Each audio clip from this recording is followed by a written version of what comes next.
Ao nos aproximarmos do fim da filosofia pré-socrática, deparamos-nos com um movimento que não apenas encerra esse ciclo, mas também inicia uma nova etapa do pensamento grego, a sofística. Os sofistas surgem na Atenas do século V a.C., em um período marcado por intensa efervescência política, cultural e intelectual, a chamada Idade do Ouro da cidade. Com o fortalecimento da democracia ateniense após as reformas de Clístenes e as vitórias das guerras médicas, o debate público tornou-se o principal instrumento de participação política. Nesse novo cenário, a capacidade de persuadir em assembleias e tribunais passou a ser uma habilidade essencial para o cidadão livre. E é nesse contexto que os sofistas ganham destaque. Diferentemente dos filósofos pré-socráticos que se concentravam na investigação dos princípios naturais e metafísicos do universo, os sofistas deslocaram o foco para a esfera humana, tratando principalmente da linguagem moral, política, educação e, sobretudo, a retórica. Para eles, o discurso não era apenas um meio de comunicação, mas sim uma ferramenta de poder. O termo sofistas deriva da palavra grega sofia,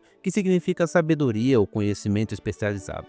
Originalmente, sofistas poderia se referir a qualquer sábio, poeta ou músico talentoso. Contudo, no século V a.C., passou a designar um grupo específico de intelectuais itinerantes, que ensinavam, mediante o pagamento, técnicas de argumentação, oratória e reflexão crítica. Na democracia direta ateniense, a assembleia e os tribunais populares eram espaços privilegiados de decisão. Como não havia advogados profissionais nem representantes políticos permanentes, cada cidadão precisava saber defender suas próprias causas e propor leis. Assim, a retórica, a arte de construir discursos eficazes, tornou-se um saber indispensável. Os sofistas passaram a oferecer formação e argumentação a jovens de classe mais abastadas, preparando-os para a vida pública e jurídica. Entre os mais célebres destacam-se Protágoras de Abdera, Gorgias de Leontinos, Hípias de Elis e Pródicos de Ceus. Protágoras, por exemplo, é famoso por afirmar que o homem é a medida de todas as coisas, uma máxima que exprime o relativismo cognitivo e moral característicos dos sofistas. Apesar de seu prestígio inicial, os sofistas foram duramente criticados por pensadores como Sócrates, Platão e Aristóteles. Platão, especialmente, acusava-os de manipular a verdade em nome da persuasão, transformando o saber em mercadoria e a retórica em sofisma,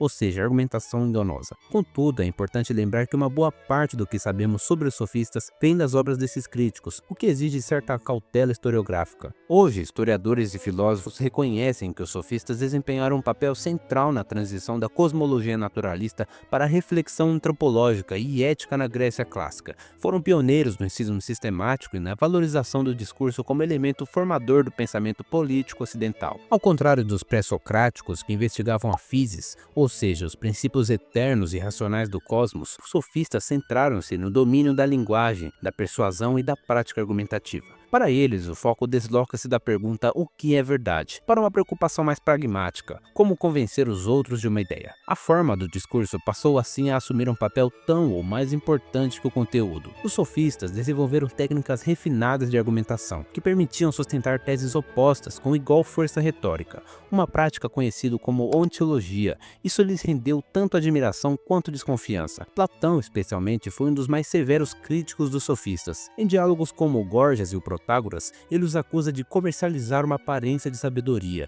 e não o verdadeiro conhecimento. Para Platão, os sofistas não buscavam a verdade, mas apenas a vitória no debate, desprezando a justiça, a ordem da alma e o bem comum. Aristóteles, embora menos agressivo, também os distinguia dos filósofos ao acusá-los de aplicar a retórica com fins meramente persuasivos, sem compromisso algum com a lógica ou com o conteúdo ético dos argumentos. Essa ênfase na eficácia do discurso, muitas vezes divorciada da busca pela verdade objetiva, levou à associação do termo sofisma a raciocínios enganosos, embora tal leitura seja em grande parte devedora das fontes platônicas. Entre muitos nomes associados à tradição sofística, Protágoras de Abdera e Gorgias de Leontinos são os mais destacados, tanto pela originalidade de suas teses quanto pelo impacto que causaram nos debates filosóficos da época. Considerado o pai do relativismo filosófico e da pedagogia retórica, Protágoras, com sua máxima mais famosa, "o homem é a medida de todas as coisas, das que são enquanto são e das que não são enquanto são", sintetiza uma epistemologia centrada no sujeito. Para ele, não existe um critério absoluto de verdade.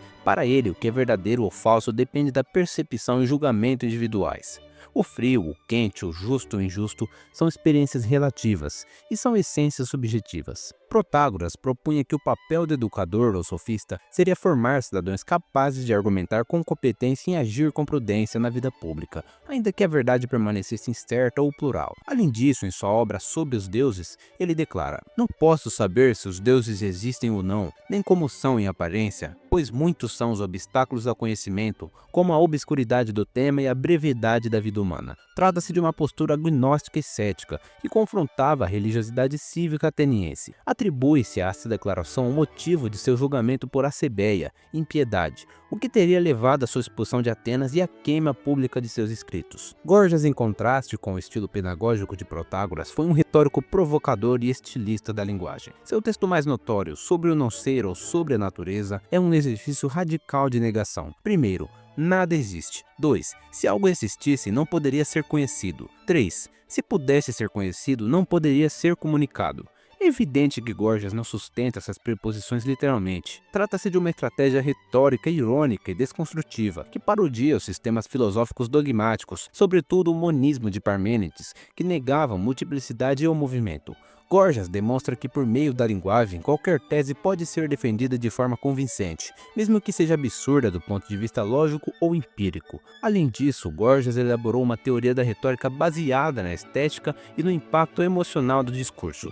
Para ele, a palavra possui um poder quase mágico, capaz de alterar estados mentais e manipular os afetos, ideia precursora das modernas teorias da comunicação e da psicologia da persuasão. Sua prática de defender qualquer posição com igual eloquência tornou-se emblemática do espírito sofístico e acabou por representar a valorização da técnica argumentativa em si, independente do compromisso com a verdade. Grande parte das informações que possuímos sobre os sofistas chega até nós por meio de seus críticos, sobretudo Platão e, em menor medida, Aristóteles. Em diversos diálogos platônicos, como o Gorgias, o Protágoras e o Eutidemo, os sofistas são retratados como corruptores da juventude, mestres da retórica vazia e comerciantes do saber. Sócrates, como personagem central desses textos, aparece frequentemente debatendo com os sofistas e revelando, por meio da maêutica, as contradições de seus argumentos. Entretanto, essa leitura não era universal entre os atenienses da época. Muitos viam Sócrates e os sofistas como parte do mesmo fenômeno cultural, o surgimento de pensadores que questionavam a tradição,